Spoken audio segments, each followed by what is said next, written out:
በፊልሙ መጀመሪያ ላይ አንድ ህንፃ እንመለከታለን። በህንፃው ውስጥ ሁለት ሰዎችን እናያለን። ከነሱም መካከል አንደኛው የህንፃው ጠባቂ ሲሆን ሌላኛውን ሰው ግን ከጥቂት ጊዜ በኋላ ማንና ምን እንደሆነ መረዳት እንችላለን።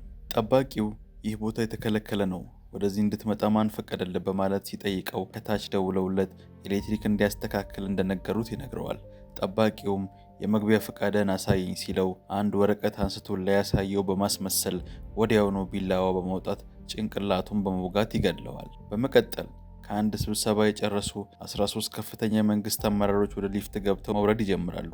በድንገት ግን ሊፍቱ ላይ የተጠመደው ቦምብ አንድ ሰው ይነካና ሊፍቱ ይበጠሳል።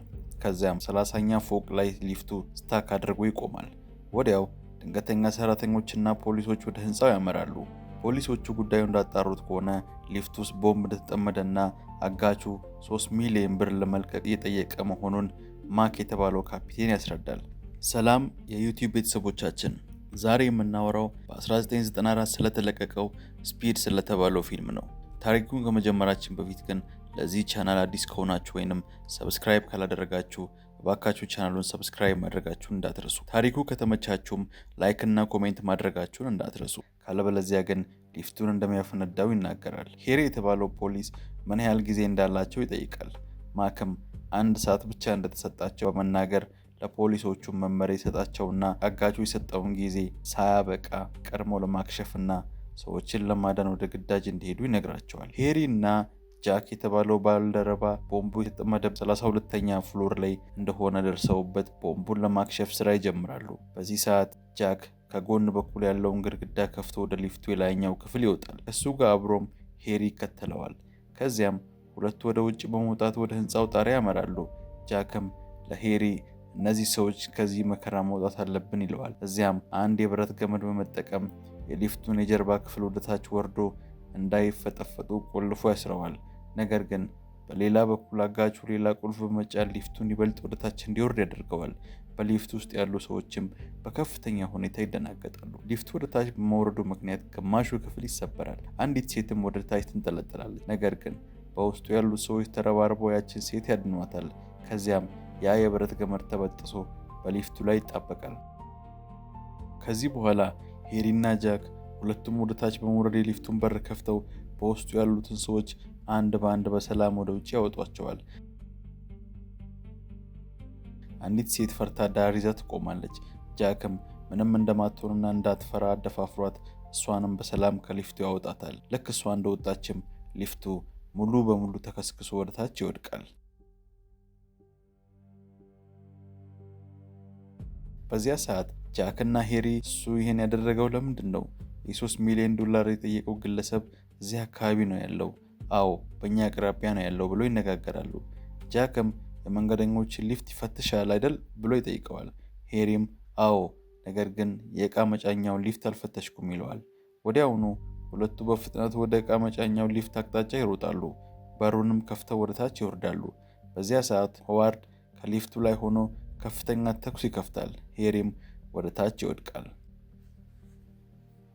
ወዲያውኑ ሆዋርድ 156ኛውን ፎቅ ይጫናል። ሊፍቱም ወደ ላይ መውጣት ይጀምራል። የዚህን ጊዜ ጃክ እዛው ከቆየ ከብረቱ ጋር ተጣብቆ ህይወቱን ስለሚያጣ ወዲያው ወደ ሊፍቱ ውስጥ ዘሎ ይገባል። ሆዋርድም ሄሪን ታጋች አድርጎ በመያዝ ለጃክ ያሳየዋል።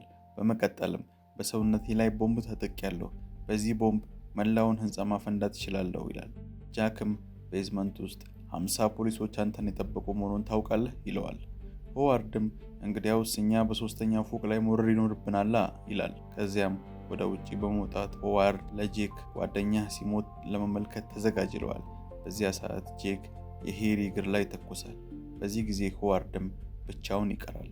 እናም ጃክ ቆም ሲለው ዝም ብሎ ወጥቶ በመሄድ ቦምቡን ያፈነደዋል። በዚያ ፍንዳታ ውስጥም ሆዋርድ ይሞታል። ከዚያ በኋላ ጃክና ሄሪ እነዚያን 13 ሰዎች ህይወት በማዳናቸው ምክንያት ሜዳሊያ ሲረከቡ እንመለከታለን። ነገር ግን በሌላ በኩል ሆዋርድ በህይወት እናየዋለን። እሱ አልሞተም ነበር። በቴሌቪዥን ውስጥ ጃክና ሄሪን የተመለከተ ያጨበጭባል። በማግስቱ ጠዋት ጃክ ቡና ለመግዛት በሄደበት ሰዓት ከፖፕ ጋር ይገናኛል። ፖፕ የአውቶቡስ አሽከርካሪ ነው። ጃክን ሰላም ብሎት በቴሌቪዥን እንዳየው ይነግረዋል። ፖፕም ጃክን ተሰናብቶ ወደ ውጭ ወጥቶ በራሱ አውቶቡስ ጉዞ ይጀምራል። ወዲያው ግን የአውቶቡስ ሙሉ በሙሉ በፍንዳታ ይጋያል። ጃክም ወደ አውቶቡሱ በመሮጥ ፖፕን ለማዳን ቢሞክርም ባሱ ሙሉ በሙሉ ስለጋየ ማትረፍ አልቻለም። ከዚህ በኋላ በህዝብ ስልክ ይደወላል። የደወለውም ሆዋርድ ሲሆን ሆዋርድ ለጃክ እንዲህ ይለዋል፣ የዚያን የአውቶቡስ አሽከርካሪ አስከሬን ወደ ውጭ ካወጣ ሌላ ተጨማሪ ሜዳሊያ ታገኛለህ። ዝም የምልህ መስሎ ነበር? ያንን ሊፍት ለማፈንዳት ሙሉ 2 ዓመታትን በህይወቴ አሳልፌያለሁ። የኔ ፍላጎት ምን ማለት እንደሆነ አንተ አታውቅም። የህይወቴን ሙሉ ልፋት አውድመሃል። እኔ አሁን 3.7 ሚሊዮን ብር ገንዘብ ሳልወስድ አልፋታህም ይለዋል። እኔ አሁን 3.7 ሚሊዮን ብር ገንዘብ ሳልወስድ አልፋታህም ይለዋል። ሆዋርድ ንግግሩን በመቀጠል አሁን አንድ አውቶቡስ ላይ ቦምብ ተጠምዷል። የአውቶቡሱን ፍጥነት አንድ ጊዜ 50 ማይል በሰዓት ከደረሰ ቦምቡ ስራ ይጀምራል። ከዚያ በኋላ ፍጥነቱ ከ50 በታች ከቀነሰ ቦምቡ በከፍተኛ ኃይል ይፈነዳል። አሁን ምን ታደርጋለህ ይለዋል። ጃክም የትኛው አውቶቡስ እንደሆነ ንገረኝ ብሎ ይጠይቀዋል። ሆዋርድም ማንም ሰው ከዚያ አውቶቡስ መውረድ የለበትም። ማንኛውም መንገደኛ ለመውረድ ከሞከርክ አውቶቡሱን አፈንደዋለሁ። እኔ ገንዘቤን እስከ 11 ሰዓት ድረስ እፈልጋለሁ ይላል። አንተ ለሱ መረጃ መስጠት አትችልም፣ ምክንያቱም የአውቶቡሱ ራዲዮ ተበላሽቷል። የአውቶቡሱ ቁጥር 2525 ነው ብሎ ከከተማው አቅጣጫ እየመጣ ነው ይለዋል። ወዲያውኑ ጃክ በመኪና ውስጥ ገብቶ ያንን አውቶቡስ መከተል ይጀምራል። ከዚያ በኋላ ያንን አውቶቡስ እንመለከታለን። በአውቶቡስ ውስጥ አና እና ቴሪ ሁለቱም እያወሩ ይጓዛሉ። የዚህን ጊዜ አና በቴሪ ወሬ በመረበሽ ቦታዋን ትቀይራለች። ጃክም ወደ አውቶቡሱ ለመድረስ ከፍተኛ ጥረት ያደርጋል። የአውቶቡሱ ፍጥነትም 40 ላይ ነበር። ጃክ አውቶቡስን ለመድረስ የነዳ ነው፣ ነገር ግን ሊደርስበት አልቻለም። ለምንም ፍጥነቱን በመጨመር መንዳት ይጀምራል። ሌሎች መኪናዎች በፍጥነት እንዳይጓዝ መንገድ እየዘጉበት ማለፍ አልቻለም። በመጨረሻም ጃክ ወደ አውቶቡሱ አጠገብ ይደርሳል። ነገር ግን የአውቶቡሱ አሽከርካሪ ሳም አውቶቡስን አላቆመም ነበር። ጃክም እየሮጠ ሰላም አውቶቡስን አቁሞ እኔ ፖሊስ ነኝ ይለዋል። ነገር ግን ሳም ስላልሰማው አውቶቡሱን ሳያቆም ወደፊት ይነዳዋል። ከዚህ በኋላ ጃክ አንድ መኪና አሽከርካሪን ፖሊስ ነኝ ብሎ በሽጉጥ አስፈራርቶ መኪና ውስጥ ይገባል። አውቶቡሱም መመልከቱን ይቀጥላል። በመጨረሻም ጃክ አውቶቡሱ ጎን ደርሶ አውቶቡሱ ውስጥ ቦምብ አለ ይለዋል። ነገር ግን ለሳም ምንም አይነት ድምፅ አይሰማውም ነበር። የአውቶቡሱን ፍጥነት ከ50 በላይ በመሆኑ ምክንያት ቦምቡ መስራት ይጀምራል። ጃክም በሩን ክፈተው ይለዋል። ሳምም በሩን ይከፍታል። ለሾፌሩም ከ50 በታች እንዳይወርድና በዚያ ብቻ እንዲያሽከረክር ይነግረዋል። በዚህ ሰዓት ጃክ በስልክ ደውሎ ቦምቡ ስራ ጀምሯል ብሎ መረጃ ይሰጣል። ወዲያውኑ ማክ ወደ ሄሪ መጥቶ በጣሪያው ላይ ቦምብ ተተክሏል፣ አውቶቡሱ የት ነው ያለው ይለዋል። ሄሪም እስኪ ያስቡት የት ሊሆን ይችላል ይላል። በዚያ ቦታ ጃክ ለአሽከርካሪው እኔ ወደ አውቶቡስ መግባት አለብኝ ይለዋል። ከመኪናው ላይ ዘሎ ወደ አውቶቡሱ ይገባል። ለሳምም ፍጥነቱን ከ50 በታች መቀነስ የለበትም ይለዋል። የዚህ ጊዜ አኒ ለጃክ አንተ አብደሃል እንዴት ትለዋለች።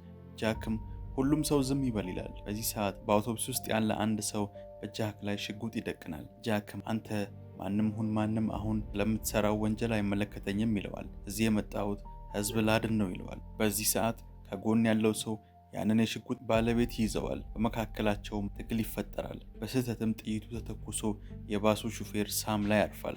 ሳምም ይቆስላል። አሁን በሳም ቦታ አኒ አውቶቡሱን መንዳት ትጀምራለች። ከዚህ በኋላ ጃክ ለሄሪ ደውሎ የአውቶቡሱን ዝርዝር መረጃ ይሰጠዋል። እንዲሁም በአውቶቡሱ ስር ባለው ሰዓት ላይ አንድ የሰዓት መቁጠሪያና ሽቦ መያያዙን ይነግረዋል። አኒም በየትኛው በኩል ሊሄድ ስትል ትጠይቃለች። ጃክም በተቃራኒ መንገድ አሽከርክር ይላታል። አውቶቡሱ በተቃራኒ መንገድ በመሄዱ ምክንያት በከተማው መንገድ ላይ ከፍተኛ ጉዳት ይደርሳል። ብዙ መኪናዎችም ይገጫጫሉ። በመቀጠል በሄሊኮፕተር ማት እና ቡድኑ ይመጣሉ። ማትም በስልክ እኔ እናንተን እያየኋችሁ ነው፣ ሁሉንም የትራፊክ እንቅፋቶች ለማንሳት እየሞከርኩ ነው፣ መስመር ላይ ቆይ ጃክ ይለዋል። ጃክም ለማክ እባክህ ከዚህ አውጣኝ ይለዋል። ማክም እኔ በእርግጠኝነት አወጣለሁ ይለዋል። ከዚህ በኋላ ማክ ለጃክ መንገደኞቹን ከባሱ አውርዳቸው ይለዋል። ጃክ ግን መንገደኞችን ካወረድኩኝ እሱ መላውን አውቶቡስ ያፈነደዋል ይለዋል። በመቀጠል ማክ ከቡድኑ ጋር መኪና ይዞ ይመጣል። በዚያ ሰዓት ከሆዋርድ ለጃክ ስልክ ይደወላል። እሱም እኔ በአንተ ላይ እምነት ጥዬ ነበር፣ ነገር ግን በቴሌቪዥን ላይ መንገደኞችን እያወጣህ እንደሆነ እያየው ነው ይለዋል። ጃክም የአውቶቡሱ አሽከርካሪ ቆስሏል፣ በጥይትም ተመቷል፣ እሱም ብቻ እንዳወጣው ፍቀድልኝ ይለዋል። ሆዋርድም እሺ እሱም ብቻ፣ ሌላ ሰው ግን እንዳይወጣ ይላል። ሳም ከአውቶቡሱ ወደ ውጭ በሚወጣበት ሰዓት አንዲት ሴት እኔ መውጣት እፈልጋለሁ ትላለች። ያቺም ሴት ከአውቶቡሱ ለመውረድ ትሞክራለች። ሆዋርድ ግን ይህንን በቴሌቪዥን ላይ ይመለከተዋል። ወዲያውኑ እሱ ቁልፉን ይጫናል። በአውቶቡሱ በር ላይ የነበረው ትንሽ ቦምብ ይፈነዳል። ያቺም ሴት ወዲያውኑ ሕይወቷ ያልፋል። በቦምቡ ፍንዳታ ምክንያት ከአውቶቡሱ ውስጥ ያሉ መንገደኞች ሁሉ በከፍተኛ ሁኔታ ይደናገጣሉ። በሌላ በኩል ኦፊሰር ማት በአንድ በጣም አደገኛ ችግር እንዳለ ያስተውላል። ማት ለማክ በዚህ መንገድ ላይ ወደፊት 50 ጫማ ስፋት ያለው ትልቅ ጉድጓድ አለ፣ እሱም የድልድይ መሰበር ነው ይለዋል። የዚህ ጊዜ ጃክ ከአውቶቡሱ መንገደኞች ወደፊት በመንገዱ ላይ የ50 ጫማ ክፍተት አለ፣ ጥቂት ማይሎች ብቻ ነው የቀሩን ይላቸዋል። በመቀጠል የአውቶቡሱን ፍጥነት ወደ 70 ያደርሰዋል። አውቶቡሱም ከዚያ ክፍተት ላይ በከፍተኛ ፍጥነት ዘሎ እንዲሻገር ያደርገዋል።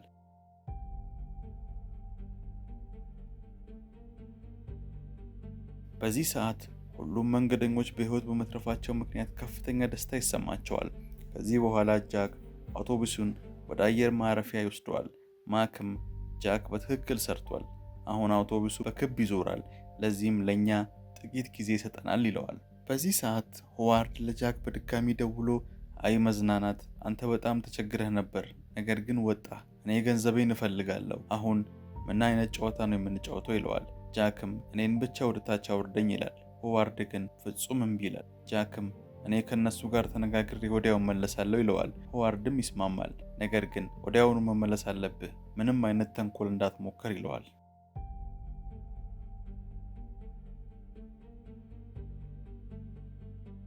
በመቀጠል ጃክ ወደ ታች ወርዶ ቦምቡን ለመፍታት ይሞክራል። በስልክም ሄሪ ለጃክ የትኛውን ቦምብ ሽቦ መቁረጥ እንዳለበት ይነግረዋል። ነገር ግን በዚያ ሰዓት አንድ ሴት ፖሊስ ከጋዜጣ ላይ እያየች ስለዚያ ሰው ማንነት አውቀናል ትላለች። ሄሪም እንግዲያውስ ጃክ በፍጥነት ወደ ውጭ ውጣ ይለዋል። ጃክ ወደ ውጭ ለመውጣት በሚሞክርበት ሰዓት እዚያው ይያዛል። ነገር ግን በአውቶቡስ ውስጥ ያለ አንድ ሰው ጃክን ጎትቶ ወደ ውስጥ ያስገባዋል።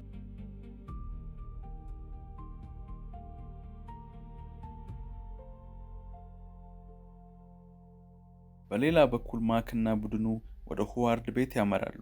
ነገር ግን ሆዋርድ በቤት ውስጥ አልነበረም። ሆዋርድ አስቀድሞ በቤት ውስጥ ቦምብ አጥምዶ ነበር። ወዲያውኑ ያ ቦምብ ይፈነዳል። ሄሪም በዚያ ፍንዳታ ውስጥ ሕይወቱ ያልፋል። ከዚህ በኋላ ሆዋርድ ለጃክ ደውሎ ጃክ አንተ ገንዘቤ ልትሰጠኝ ይገባል፣ ለሰዎች ነገራቸውና ገንዘቡን በቆሻሻ ማጠራቀሚያ ውስጥ አስቀምጠው ይሄዱ፣ ካልሆነ ግን የአንተና የመንገደኞቹ ዕጣ ፈንታ ልክ እንደ ሄሪ ይሆናል ይለዋል። የዚህ ጊዜ ጃክ ሄሪ መሞቱን ይረዳል።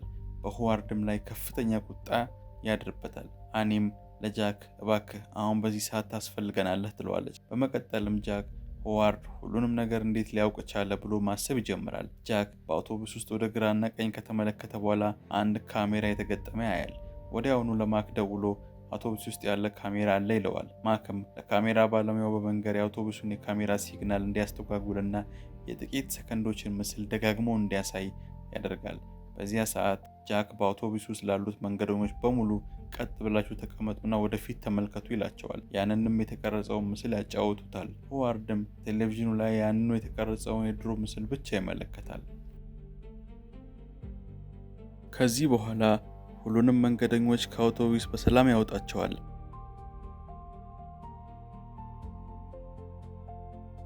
ጃክና አኒም በአውቶቡስ የታችኛው ክፍል በኩል ይወጣሉ። አውቶቡሱም ወደፊት በመሄድ ከአንድ አውሮፕላን ጋር ተጋጭቶ ይፈነዳል።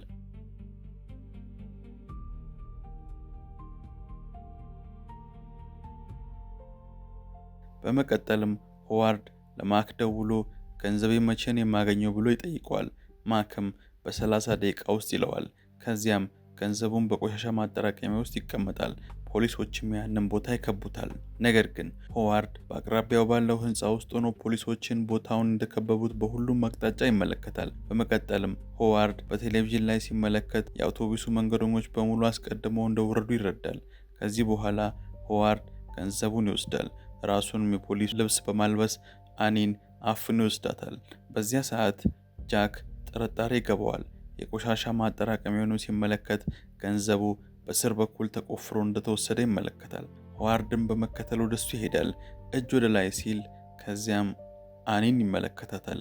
በአኒም ሰውነት ላይ ቦምብ ተጠምዶ ነበር። ሆዋርድም ወደፊት ከመጣ አኒን በቦምብ አፈነዳታለሁ ይላል። አኒንም ይዞ ወደ ባቡር ውስጥ ይገባል። ጃክም ከሆዋርድ በስተጀርባ ይከተላል። ነገር ግን የባቡሩ በሮች ሙሉ በሙሉ ይዘጋሉ። ጃክ በሆነ መንገድ በሩን ከፍቶ ወደ ውስጥ ይገባል። ወደ ውስጥ በገባ ሰዓት ሆዋርድ አኒን ከብረት ዘንግ ጋር አሳስሯት ይመለከታል። ሆዋርድ የባቡሩን አሽከርካሪም ይገድለዋል። ከዚህ በኋላ ጃክ ወደ ባቡሩ የላይኛው ጣሪያ ይወጣል። ሆዋርድም ጃክ ወደ ላይ እንደወጣ ድምፅ በማሰማቱ በዛ መሰረት ያውቃል። ሆዋርድም ወደ ላይኛው ክፍል ተኩስ ይከፍታል። የጃክም ሽጉጥ ወደ ታች ይወድቃል። በመቀጠል ሆዋርድ ራሱ ወደ ላይ በመውጣት ከጃክ ጋር ከባድ ፍልሚያ ይጀምራል። ጃክንም በከፍተኛ ሁኔታ ይመታዋል። ነገር ግን በባቡሩ መንገድ ላይ የነበረው የምልክት መብራት ከሆዋርድ ራስ ጋር ይጋጫል። ሆዋርድም በዚያው ሕይወቱ ያልፋል። ከዚህ በኋላ ጃክ ወደ ታች በመውረድ ከአኒ ሰውነት ላይ ያንን ቦምብ ያነሰዋል። በመቀጠልም በራዲዮ ማክ ለጃክ ድምጽ ይሰማል። ጃክ በባቡር ሀዲዱ ላይ ስራ የተሰራ ስለሆነ ከባቡሩ መውረድ አለባችሁ ይለዋል። ነገር ግን የአደጋ ጊዜ ብሬኩ በመበላሸቱ ምክንያት ባቡሩ ሊቆም አልቻለም። ጃክም እኛ ከባቡሩ ላይ መዝለል አለብን ይላል። ነገር ግን የአኒ እጅ በሰንሰለት ከብረቱ ጋር ታስሮ ስለነበር የሱም ቁልፍ በጃክ እጅ አልነበረም። ጃክ ያንን የብረት ዘንግ ለመስበር ከፍተኛ ጥረት ያደርጋል። ነገር ግን ሊሰበር አልቻለም። ከዚህ በኋላ ጃክ የባቡሩን ፍጥነት ይበልጥ ጨምረዋል። አኒንም አቅፎ አብሯት ይቀመጣል። ባቡሩም ሁሉንም ነገር ጥሶ በቀጥታ ወደ ዋናው መንገድ ላይ በመውጣት ይቆማል። ጃክ እና አኒ በሕይወት ይተርፋሉ። እርስ በርሳቸውም ይሳሳማሉ። በዚህም ፊልሙ ያበቃል። ፊልሙን ከወደዳችሁትና ሀሳብ አስተያየታችሁን በኮሜንት ላይ አስቀምጡልን። ሰብስክራይብ ማድረጋችሁንም እንዳትረሱ። በቀጣይ ቪዲዮ እስከምንገናኝ ቸር ሰንብቱ።